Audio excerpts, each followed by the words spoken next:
바울이 고백하는 신앙의 갈등 세 가지. 사진 한번 띄워주세요.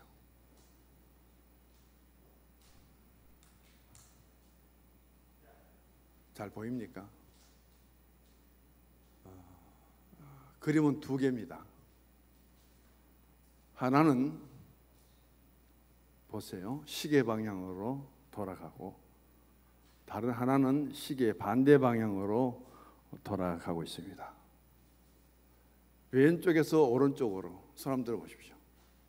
이 왼쪽에서 오른쪽으로 한번 돌려보십시오. 둘 중에 어디입니까? 또 손 한번 들어봐요. 오른쪽에서 왼쪽으로 돌려보십시오. 이게 무슨 방향? 시계 방향이죠. 왼쪽에서 오른쪽으로는 시계 반대 방향입니다. 무슨 능쿨을 두 개 달아놨습니까? 앞에.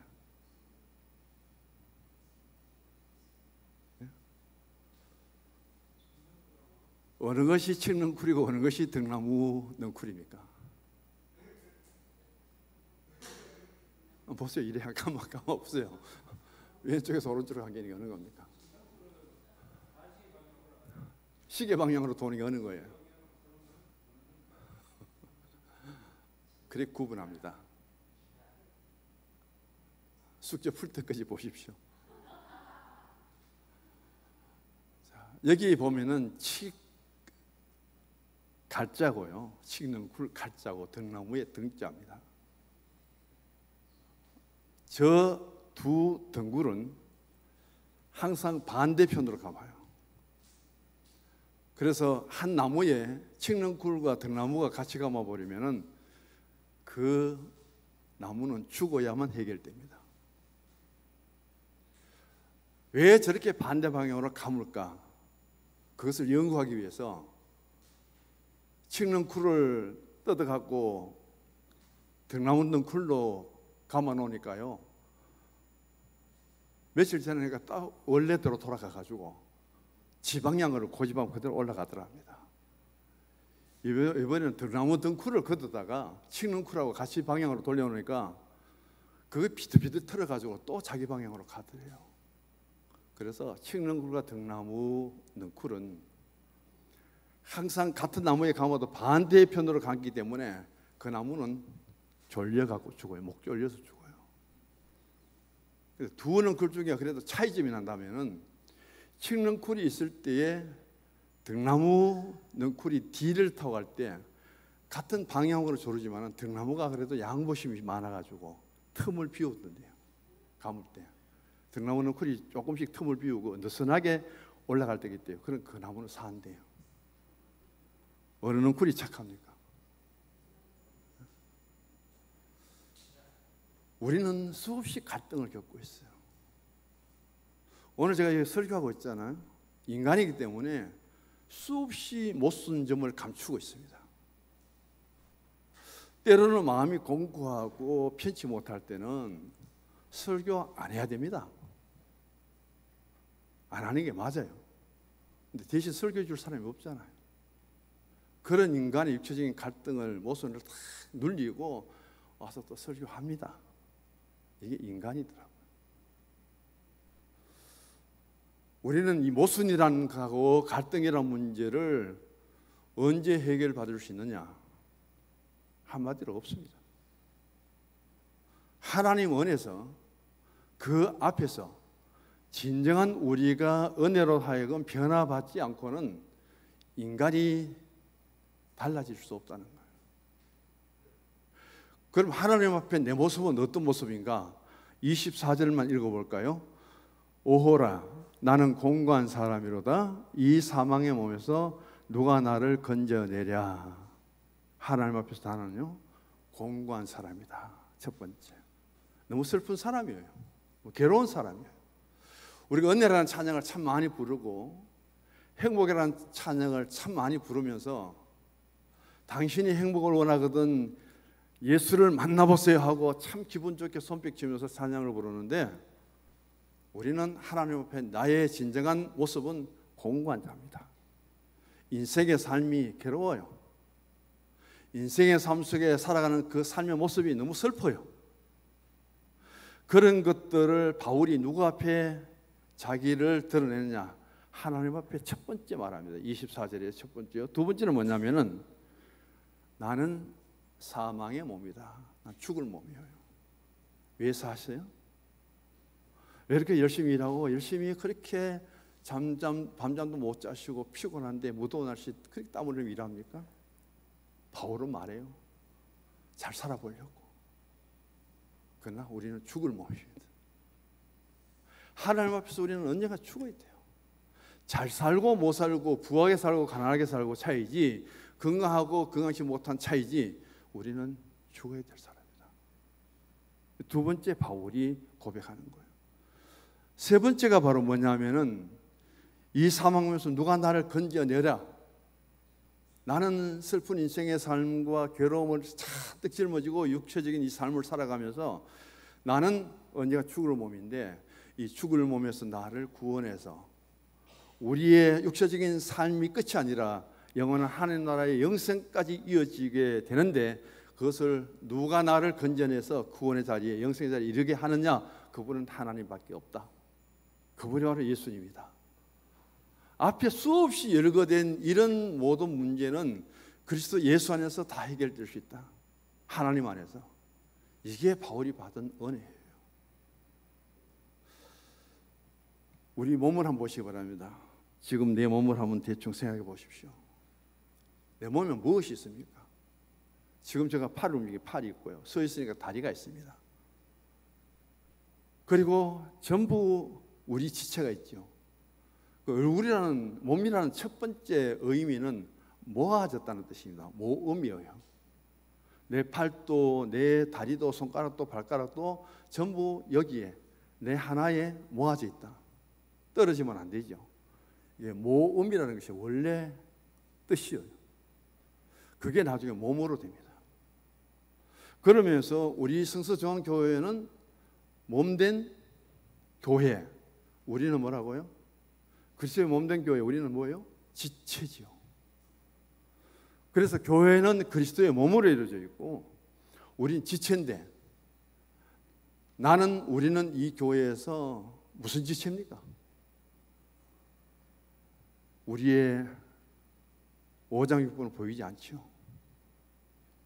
그리고 우리의 지체는 있습니다. 누군가는 이 교회에 버팀목이 되어서 서 있어야 되고 누군가는 섬기고 봉사해야 되고 이런 지체의 모임이 하나의 몸을 이루듯이 우리가 그리스도 예수 안에서 받은 은사가 달라요. 달란트도 다릅니다. 직분도 달라요. 다 모아놓은 것이 그리스도의 몸된 교회다. 두 번째, 얼굴을 생각해 보십시오. 얼이라고 하는 것은 나에게 주어진 사상이에요.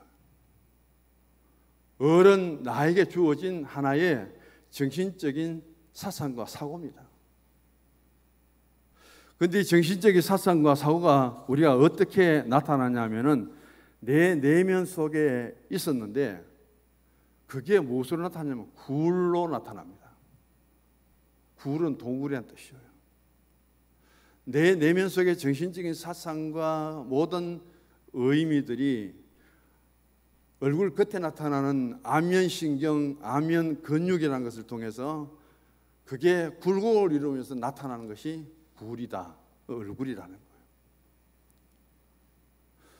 그래서 우리 내면 속의 마음이 대단히 중요한 거죠.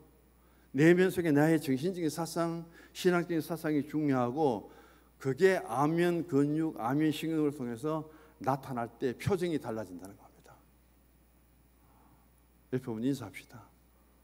표정을 보니 옆에 분 인사하세요. 저하고 막 표정을 보니 참 덕스럽습니다.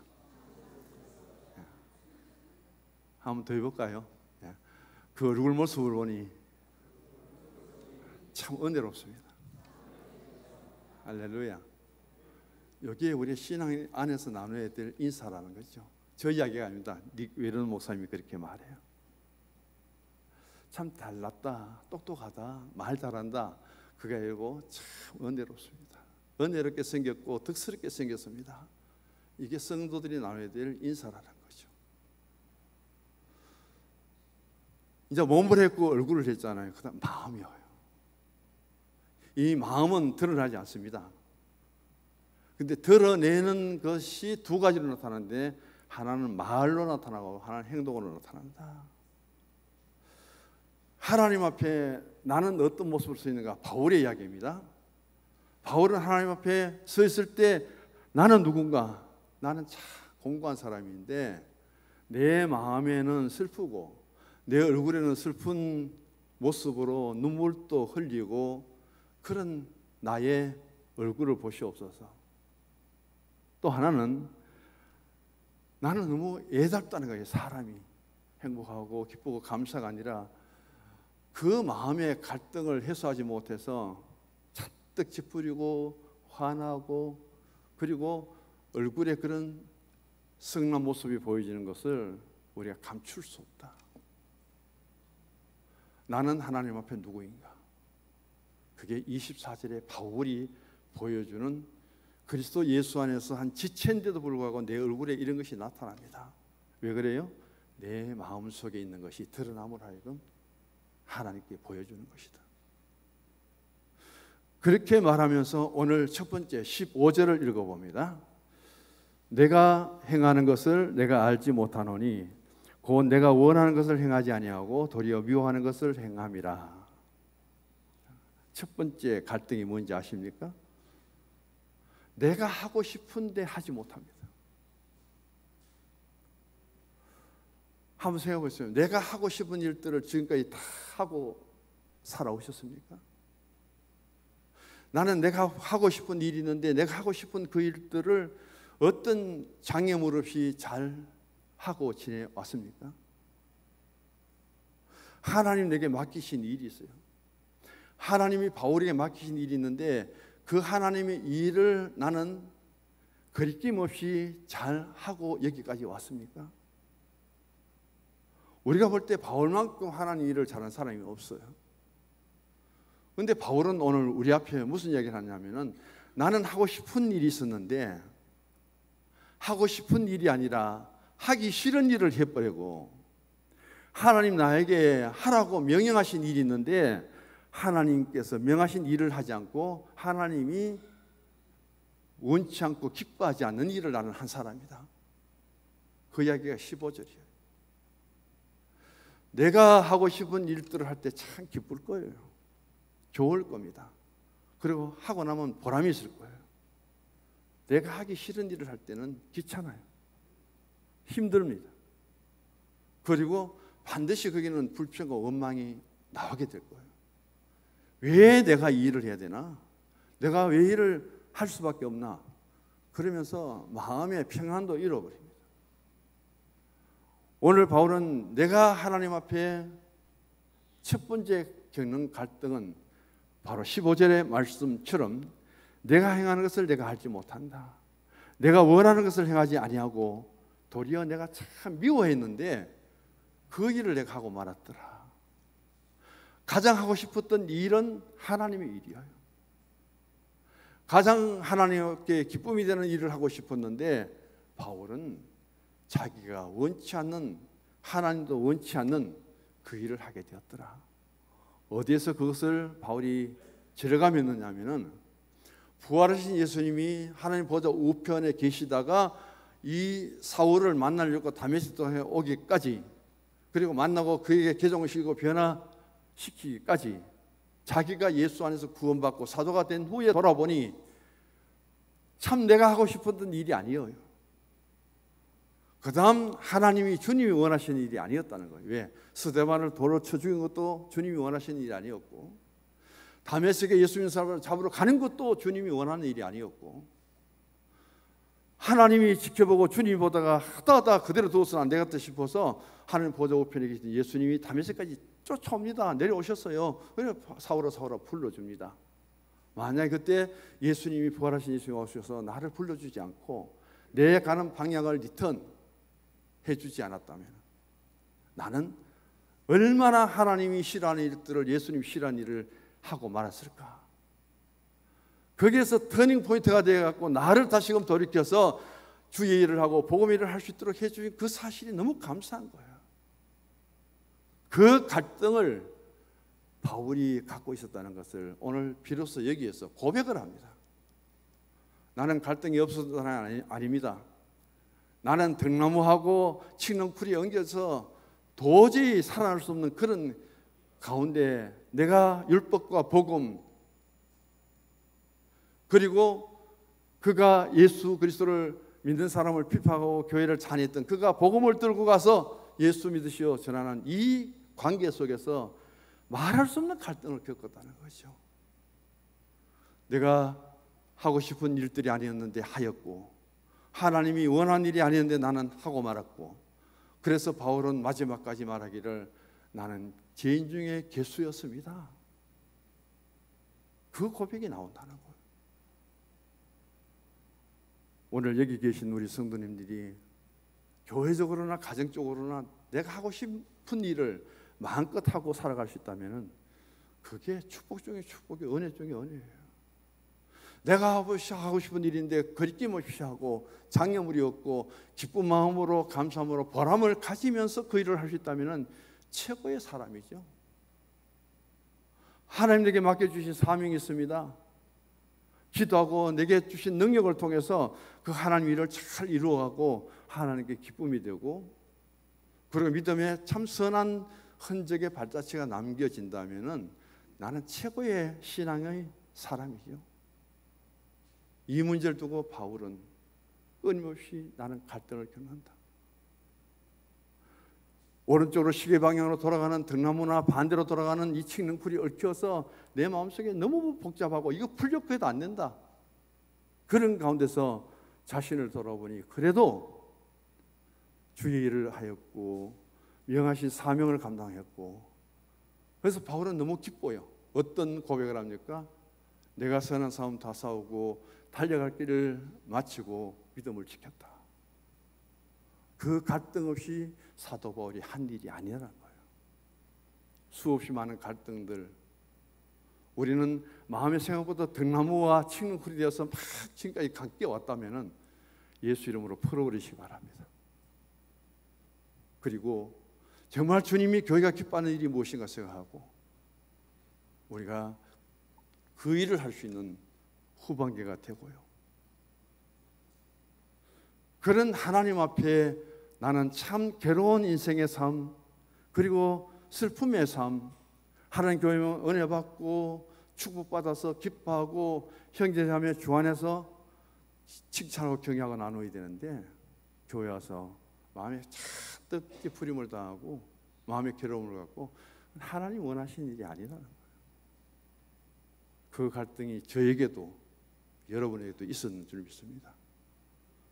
오늘 바울은 말합니다. 이 갈등 다 풀어버리고 갈등 없는 세상, 칡렁쿨과 등나무가 끝까지 이 자신이 감고 있는 나무가 죽을 때까지 양보 안 하고 올라가는 그런 인생의 인간의 세상, 벗어날 수 있는 길은 하나님밖에 없고, 이 인간의 육체를 다 벗어버리면은 우리는 그런 갈등 없는 하나님 나라에서 하나님의 통치 속에서 살고 영생이 우리에게 주어지는 사실을 생각하며 축복할 수 있기를 주 이름으로 축복합니다. 이 첫 번째 갈등이에요. 두 번째 17절부터 20절 말씀인데 17절 같이 읽어봅니다. 이제는 그것을 행하는 자가 내가 아니요 내 속에 거하는 죄인이라. 지금 바울의 삶 속에는, 마음 속에는 옛 사람과 새 사람이 같이 있어요. 또 하나는 죄의 법하고 하나님의 법이 또 같이 있습니다. 성령의 사람과 육체의 사람이 같이 있습니다. 그런데 같이 공존하고 살면 좋겠어요. 그런데 바울은 오늘 말하기를 옛 사람과 새 사람이 내 안에서 맨날 싸웁니다. 두 번째는 죄의 법과 하나님의 법이 내 속에서 계속 싸웁니다. 세 번째는 성령의 사람과 육체의 사람이 내 안에서 계속해서 싸웁니다. 평안할 날이 없다는 거죠. 그래서 17절부터 20절까지 말씀을 보면은 내 육체에 선한 것, 원하는 것, 선을 행하기를 원하지만은 악을 행하고, 그 다음 보면은 그가 어떤 갈등 속에서 지금까지 살아왔는가? 바울 같은 사람도 이렇습니다. 베드로처럼 바울처럼 예수님처럼 낮에는 해같이 밤에는 달같이 찬양은 거룩하게 부르지만은 바울이 겪은 이 심령의 갈등은 오늘 저에게도 많이 있습니다. 우리 모두에게도 많이 있는 거예요. 오늘 우리 이 시간 주님 앞에 내 사실, 내 인데 있는 모든 것들을 그대로 드러내놓을 때에 우리는 하나님의 성령의 법과 오늘 내 육신의 생각과 법이 내 속에서 얼마나 갈등을 빚고 지금도 싸우고 있는가 한번 생각해 보시고요. 또 하나는 옛사람입니다. 구원받지 못했던 나의 모습과 구원받고 성화된 나의 모습이 얼마나 몸부림치면서 지금 투쟁하고 있을까? 그 문제. 또 죄의 법과 하나님의 법이, 하나님은 그럽니다. 거룩하게 살아라, 구별되게 살아라, 성별되게 살아라. 이게 전부 뭐예요? 분리예요, 분리. 이게 바로 구분입니다. 거룩하게 사는 것은 오늘 이 예배당에 참석한 이 예배 시간이 거룩한 시간이고요, 거룩한 예배고요, 세상과 분리고요, 죄와 분리고요. 여기는 하나님의 나라를 오늘 우리가 여기에서 소망합니다. 이게 우리 속에 있어요. 그런 갈등이 끊임없이 우리 속에서 부딪히고 있습니다. 그래서 갈라디아 5장 17절의 말씀을 드리는데, 육체의 소욕은 성령을 거스리고 성령의 소욕은 육체를 거스리나니 이 둘이 서로 대적하여 너희의 원하는 것을 하지 못하게 한다. 믿음 생활해도요, 하지 못하게 하는 것은 육체의 소욕이에요. 하도록 자꾸 우리에게 은혜를 베푸는 것은 성령의 법이에요. 나는 하나님께 은혜를 통해서 주님이 내게 하라 하라 하시는데 뭘 못하도록 막냐면 육체가 못하도록 막는 거예요. 하나님은 해라고 합니다. 내 육체에 마음이 틀려서, 마음이 나는 감정이 좋지 못해서 못하겠다고 막아버려요. 이 두 번째 사도 바울은 이것 때문에 엄청나게 갈등을 겪고 있어요. 오늘 우리 자신들로 돌아가도 똑같죠. 목사라고 다를 것 없고 누구도 다를 것 없습니다. 그런데 이 갈등을 해소할 수 있는 방법은 하나님밖에 없습니다.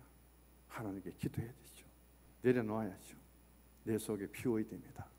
그 방법밖에는 없는 거예요. 안 그러면은 갈라디아서 5장 17절은 육체의 소욕은 계속해서 성령의 일을 못하도록 막아버리고요, 그 다음에 성령의 소욕은 육체를 거스립니다. 아나니아 삽비라가 참 은혜를 받았잖아요. 바나바가 구볼에서 예루살렘에 이사를 왔는데 디아스포라 유대인들 얼마나 그가 성실하게 예수 잘 믿고 돈을 많이 벌었는지 예루살렘 교회 와서 전부 다 헌납해 버립니다. 그걸 보니까 얼마나 은혜가 되는지 사도들이 보고, 아, 당신은 요셉이 아니라 이제는 우리에게 위로의 사람, 고면의 사람, 만나만 봐도 위로가 되고 만나만 봐도 너무 마음이 흐뭇하고 가까이 가고 싶고 욕심이 나는 거예요. 아나니아 삽비라가 둘이 부부가 인원합니다. 우리도 재산 팔아서 바나나처럼 하나님께 헌물하고 우리도 사도들부터 한끗 칭찬 한번 받아보자. 너무 좋잖아요, 동기는. 그래서 밭을 팔았습니다. 돈을 딱 쥐고 보니까, 아이고 이 다 바쳐보면 우리 뭐 먹고 살지? 어떻게 살지? 그 거룩한 성령의 은사를요, 육체의 욕심이 가로막아 버리잖아요. 근데 남겨놓은 돈 한 푼도 못 썼습니다. 거짓말하는 순간 베드로 앞에서 꺼부려 죽어요. 발도 두세 발도 못 뛰고 그 자리에서 죽어버립니다.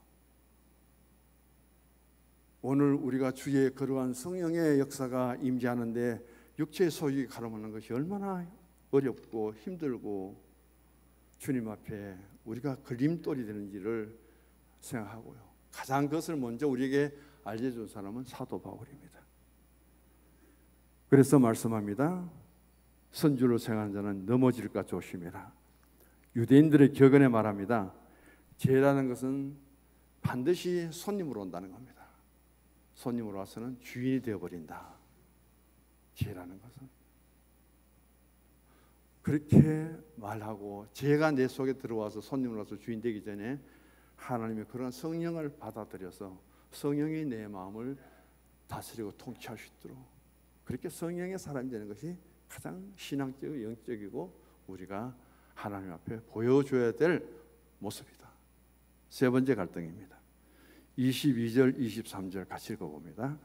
내 속 사람으로 하나님의 법을 즐거워하되 내 지체 속에서 한 다른 법이 내 마음의 법과 싸워 내 지체 속에 있는 죄의 법으로 나를 사로잡는 것을 보는도다. 여기서 사로잡힌다는 겁니다. 어디에 사로잡히냐는 게 대단히 중요하죠. 나는 누구의 포로가 되고 누구에게 잡혀 있느냐는 것이 여기에서 주신 말씀이죠. 사도 바울은 수없이 자신이 말합니다. 나는 매인 사람이다. 나는 예수의 매인 사람이고 나는 예수님께 잡힌 사람이다. 내 몸은 빌립보 감옥에 갇혀 있고 내 몸은 로마 감옥에 갇혀 있기 때문에 나는 매인 몸이다. 원어적으로 보면요, 나는 예수의 포로가 되었다. 예수님 포로가 되어서 예수님이 시킨 대로 할 수밖에 없다. 그게 사도 바울의 고백이에요. 그래서 우리가 하나님 앞에 똑같습니다. 육신으로 살면 옛사람은 죄의 법을 이깁니다. 영으로 살면은 육신의 법이 아니라 죄의 법이 아니라 하나님의 법이죠. 승리하죠. 그 다음 육체에 매여서 살면은 우리는 언제나 죄의 법이 이깁니다. 또 자신의 생각대로 살면은 죄의 법이 이깁니다. 어떻게 살면은 죄의 법이 이기고 어떻게 살면은 하나님의 법이 이기는가 구분을 한번 지어보시기 바랍니다. 어떻게 살면 죄의 법이 이기고 어떻게 살면 하나님의 법이 이기는가 생각난 대로 한번 적어보시고 5개 정도 적어보십시오. 그러면은 내가 어떻게 신앙의 방향을 다시 잡아야 되는가 방향이 나올 거예요. 그런 우리의 신앙의 모습을 통해서 뒤의 것은 생각하겠습니다. 하나님 앞에 바울은 누구였는가? 똑같이 하나님 앞에 나는 누구였는가? 어떤 상태 속에 있는가? 그 다음 보면은 하나님 앞에서 나는 어떤 무엇에 사로잡혀 있는가? 율법의, 복음의, 죄의, 성령의 여러 가지로 구분할 수 있습니다. 그런데 이 모든 하나님 앞에서 내가 슬프고 내가 괴롭고 내가 죄에 매여 있고 그리고 세상에 매여 있고 이것을 풀어주시는 사람은 하나님밖에 없다. 예수님밖에 없다. 그래서 이 땅의 삶으로 우리가 족하게 여겨야 될 우리에게 하나님 나라를 우리에게 주시고 영생에 살리는 영으로 하여금 생명을 주신다. 이게 바울이 로마서 7장을 통해서 나는 누구인가? 하나님 앞에 나는 어떻게 살아야 될 것인가? 하나님이 내게 명하시고 하나님이 기뻐하시는 일들을 내가 어떻게 이루어 나가야 될 것인가? 그런 명제를 던져주고 있습니다. 고민하면서 6월달까지 잊어버리고 다시 후반기에 이런 믿음으로 주의 이름을 높이며 감사하며 기쁨으로 승리하기를 주의 이름으로 축복합니다. 하나님 아버지 감사합니다. 바울도 아버지 하나님 수없이 영적으로 육신적으로